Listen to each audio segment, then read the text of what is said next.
Hey guys, how's it going? It's 8-Bit Eric. So the other day, CD Projekt Red held an investor call that had a lot of juicy revelations about just how deep the Cyberpunk 2077 debacle goes. We're going to read this article. This is from tomshardware.com, and it basically sums up a lot of things about the situation with the base console release of Cyberpunk.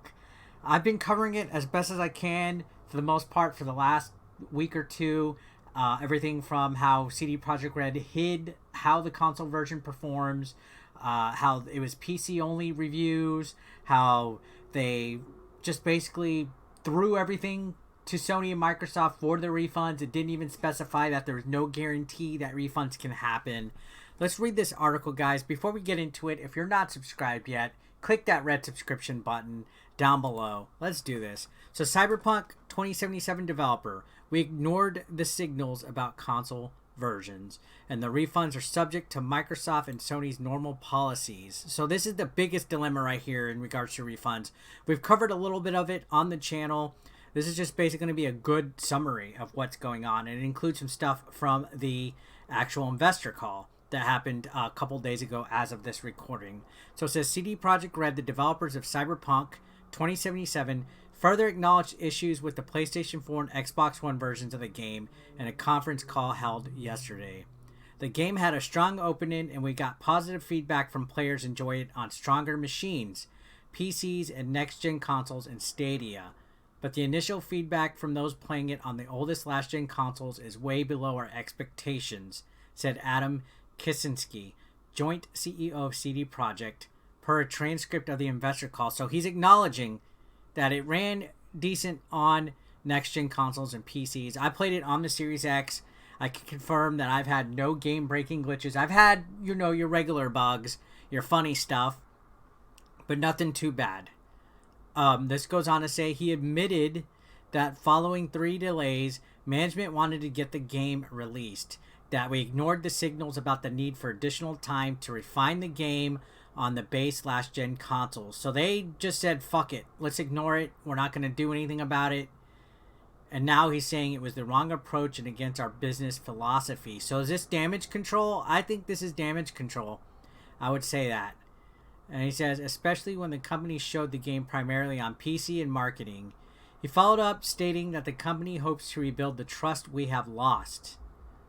On the fact that base last-gen console footage wasn't shown, CFO Marcin Iwinski stated that the reason is that we were updating the game on last-gen consoles until the very last minute, and we thought we'd make it in time. Reviewers got it 1 day before release, he said, because of these fixes, but it was not intended to hide it, he said.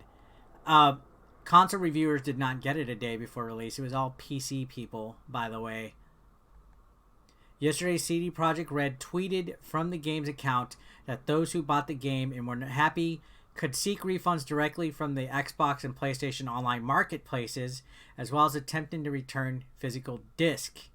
It seems from the call that Microsoft and Sony weren't consulted prior to the announcement. So this is a big dilemma that has been reported, that Microsoft and Sony are rejecting return requests, that they're not accepting refunds.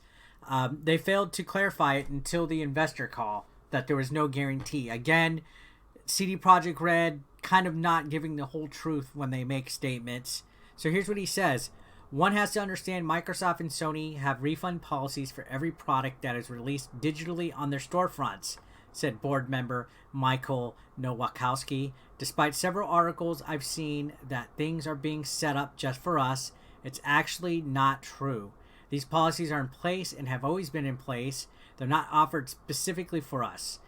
Anyone who has purchased any title on the PlayStation Network or the Microsoft storefront can ask for a refund, and if it's made within certain boundaries, usually related to time, usage, and so on, can ask for that refund. Our procedure here with Microsoft and Sony is not different than with any title released on any of those storefronts. I want to state that clearly, as there seems to be certain misconceptions. So the common consumer, and I said this before, is it when you can get your refund from the digital stores, the common consumer is going to think that you guaranteed they would get a refund, that you're accepting 100% request for refunds. they're not going to think, oh, within certain reasons or certain policies of Sony or Xbox. Now you're blaming the issue on consumers and Sony and Xbox. You're pushing it away to everybody but yourself. Again, we wouldn't be in this predicament if it wasn't for CD Projekt Red lying.